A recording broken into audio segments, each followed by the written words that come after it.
Hello, BookTube. It's Friday, and that means Friday Reads on BookTube, when lots of people stop what they're doing and talk about what they're reading, what they've been reading, what they intend to read in the near future. And I love to do Friday Reads. I love to watch them, and I've recently got the hang of doing them myself.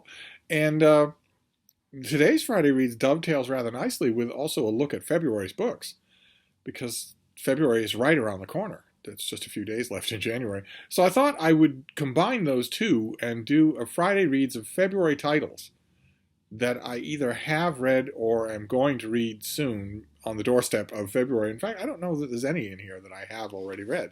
These might all be forthcoming readings.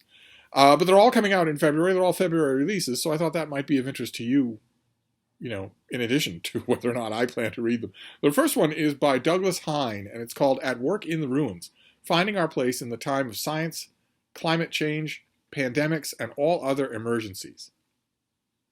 I have heard lots and lots of positive things about this book from people who have seen it ahead of time.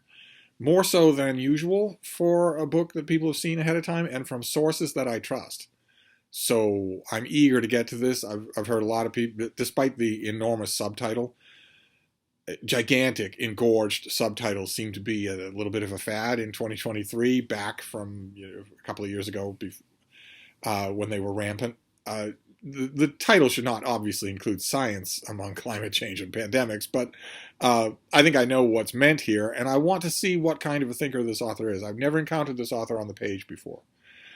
We have one of these guidebooks. This is by Lawrence Packer.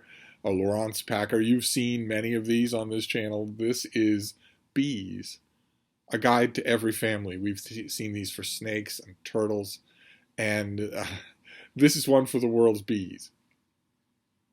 And I will read it, and I will have a wistful smile on my face the whole time, because me Sainted Ma had a thing for bees, a negative thing. She didn't like them. She thought every single one of them was plotting her demise. She was terrified of them, but in an angry kind of way. and so for the last 20 years of her life, whenever I would encounter a new bee book, I would give it to her as a present, and she would seem all wrathful, at me poking fun at her. She'd say, "That's your mother you're kidding with, but she would always leave the book on her coffee table for guests to see, and I would certainly have got her this. I would certainly have got her this thing. That has nothing to do with the book, of course, but the books in this series that I have read have all been wonderful. So I will learn a lot. I'm sure I will learn a lot about the bees of the world. And then we have a work of fantasy. This is book one of the Mistland series. It's called The 11th Cycle by Kian Ardalan. Sounds like a character in an epic fantasy novel, but I gather that's the author's name. You can see the intriguing cover artwork there. The character has no eyes and too many hands. And this is grimdark fantasy, and grimdark fantasy and I often don't get along. Because it's just so adolescent that I can take a bit of that, as well as anybody. And I admit that the precepts of grimdark fantasy is where there are no heroes, where everyone's battered, where everyone's been on one too many campaigns, where everyone is selling their sword to the highest bidder, where there's tons of gore, tons of gratuitous violence, tons of cynicism without a ray of hope or heroism anywhere around. For some reason, that genre has caught on. Actually, I don't think in the nihilistic 21st century, I'm not sure that you need to look very far to find out why that genre has caught on. And it, of course, doesn't do anything for me. Most of the central tenets of grimdark fantasy are directly opposite to anything that I think about the world or want to read in my fiction. I view the central tenets of most grimdark fantasy as outright cowardice. But I think the author of this series is young, and I don't remember whether or not Mistland is kind of an overarching world, an integrated world, and that I am going to be coming late to the party with this book. I can't remember if that's the case or not.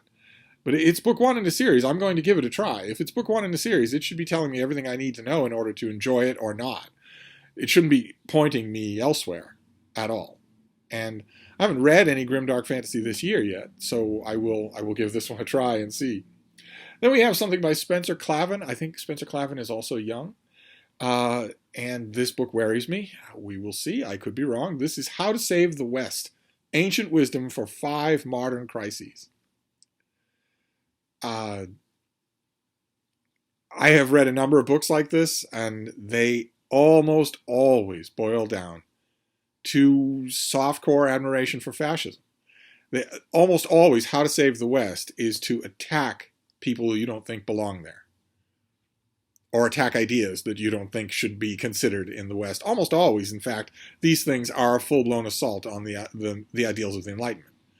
The Enlightenment is in the crosshairs. The Enlightenment is something that a great deal of mental and political energy is being expended on both ends of the political spectrum to eradicate.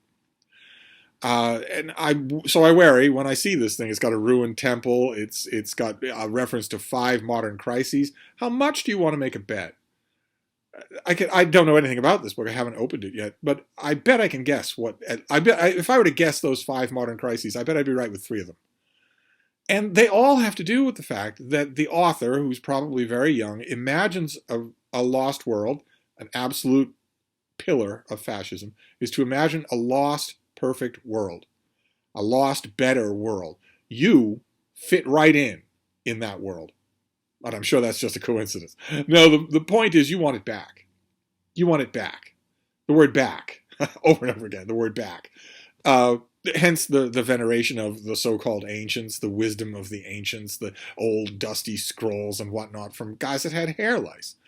And that kept women as slaves. And I believe that's the whole point. I guarantee you that one of the 5 modern crises here, if not all of them, will essentially be the Enlightenment.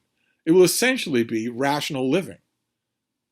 Can we go back to a time when that wasn't the case? Because it's making us all into, soulless, faithless postmodernists. In other words, that books like this typically like to throw around without understanding at all. Modernity is turning us all into soy boy postmodernists. Can we go back? Can we go back to a better time, a purer time, the time that the ancients knew, when women were the property of their men, and when every house had slaves, and when the people who look a lot like the authors of these books were calling the shots and no one else was. I could be wrong. I could be unfairly strawmanning this book. Every once in a while I have read a book like this that wasn't completely softcore fascism. We'll see what this one is. I'll know in a minute. I'll give the book a whole reading. I'll know in a minute, but I won't stop in a minute. But all I have to do, literally, before I even read a word of the introduction, is to read the table of contents and see what the 5 crises are. If I look at the 5 crises in the table of contents, and my first thought is, none of those are crises. They're only crises for you, because they involve things that you don't approve of personally. I don't want to live in a world that you need to approve of personally. I don't want to live in your world. I want to live in a shared world that we do by mutual toleration. This could be the exception. We shall see. I shouldn't downgrade it. Then we have something by Carmela Chararu. This is Lives of the Wives. 5 literary marriages. There's one on the front cover there. If you recognize the man, you will know how doomed this particular marriage was. But this is, I think, going to be an attempt to reconstruct the lives and the lived, the world experiences of the wives of 5 prominent writers. It could go wrong. It could easily go wrong. We shall see, though. I'm always up for that sort of thing. Always. We've got some odd light reflections here.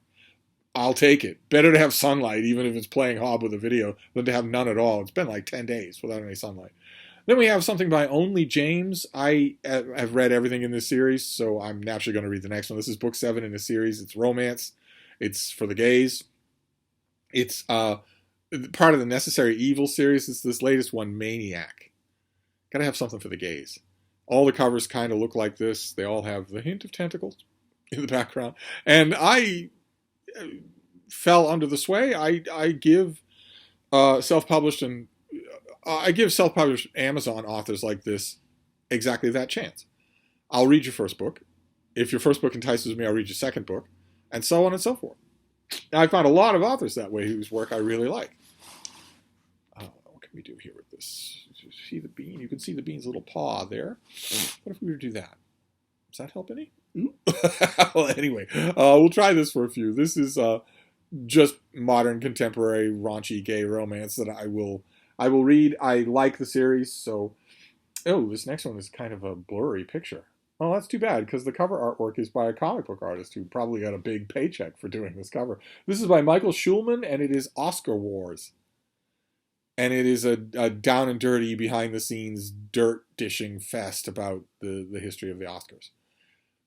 Which interests me, I confess. I'm just shallow enough so that this kind of thing interests me. I never miss the Oscars, usually never miss the Oscars. And even though in recent years I have been severely tempted to miss the Oscars. In fact, I think 3 years ago, I missed the Oscars just completely because I was going to be lectured the whole time. Everyone who got up at the podium was going to lecture me. Woke scold me. And apparently the Academy had not laid down any rules saying, please, no speechifying. Just thank everybody and get off the stage. Apparently, they had not laid down any rules. I don't think they still have, and I don't want that. I don't want to encounter. I don't want some Hollywood star who gets paid $40 million to get out of bed and hasn't fixed food for themselves in 30 years. I don't want that person getting up to the podium and saying, "Well, when it comes to my latest movie that was a box office smash and for which I am collecting this Oscar, I just want you to know that if you watched this movie and enjoyed it, you're a really bad person." I mean, it's a given here that your grandparents are really bad people. I hate them. I just hate your grandparents, and so should you. But if you like this movie, you're probably a bad person. Please, I don't want to hear anything like that. So I still am enamored of the Oscars, so I will definitely read Dirt Fest about them. And then we have something, I'm not sure that this is the current cover. I grabbed this offline, but this is a new Cambridge Companion. The new edition of the Cambridge Companion to Plutarch is coming out in February. And... I love these things. They're a little bit in the weeds. They're a little bit in the weeds. You have to know and love Plutarch really to get anything out of this book. And they are also, if I remember correctly, a little pricey if you're going to buy them with money. But well worth it. Then we have something by Elliot Rappaport. What a pretty thing this is. Can't wait to dig into it. This is a nautical memoir. Reading the Glass.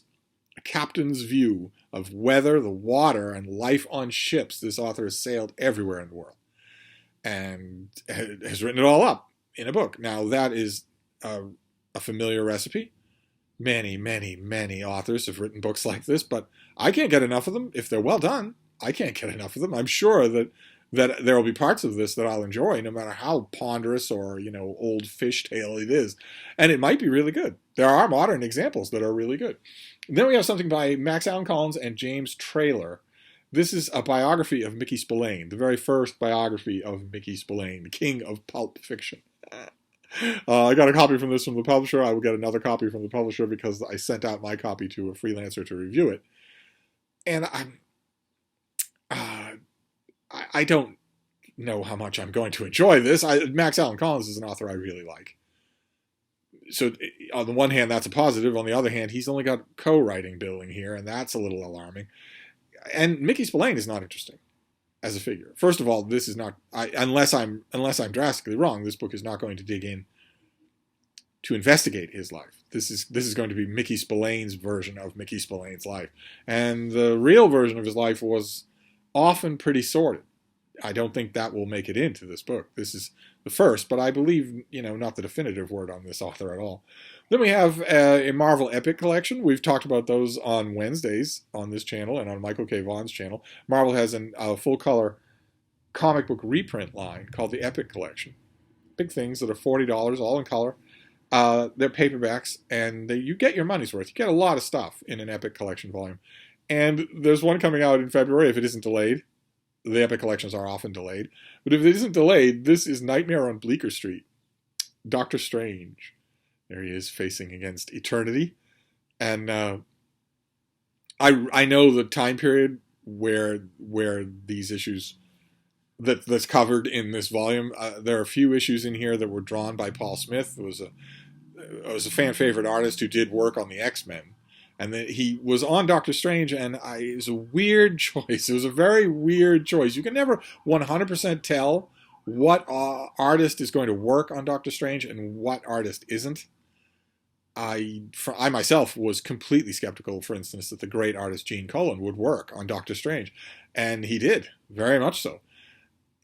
Paul Smith, I would almost have said that he would, but I don't know. I don't know that those issues work. A few of those are in here. There's also there's a lot of make-weight Doctor Strange adventures here, but I have a soft spot for Doctor Strange adventures, so it won't matter to me that they're make-weight. They're not bad. The artwork's not bad anywhere through this volume. And there's one issue at least in this run, if I remember correctly, that's by Michael Golden, who is a very slow, meticulous, and fantastic comic book artist. When he does an issue of a comic, you get it, no matter whether you're following that comic or not, no matter whether you like the character or not. And I believe he did a standout, beautiful issue of Doctor Strange. One issue. I have the individual issue in a long box in a closet, but I think it's in this volume, along with a bunch of other stuff. A lot of adventures I haven't read since the early 80s. So, and then to finish this up, we have a modern-day Western romance. Got to have a romance. And it's not a Regency this time. It's a modern-day Western by the greatest writer of modern-day Westerns, B.J. Daniels. Has a book called When Justice Rides.